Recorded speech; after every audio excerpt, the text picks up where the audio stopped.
Experiencing frustrating Optus modem dropouts? You're not alone.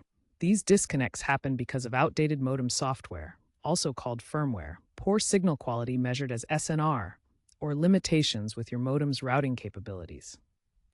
This video will guide you through simple steps to diagnose and fix these problems.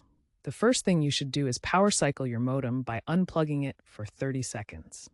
While waiting, check all cable connections to ensure they are secure.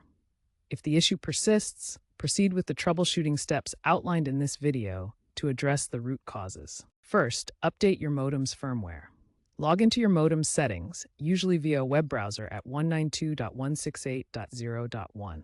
Look for a firmware update section and install the latest version. Next, check your signal-to-noise ratio, or SNR, within the modem settings.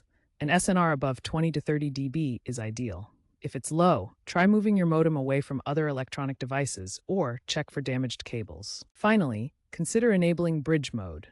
This turns off your modem's router function, allowing a separate, potentially stronger router to handle your Wi-Fi. Find bridge mode in your modem settings. After enabling bridge mode, configure your external router.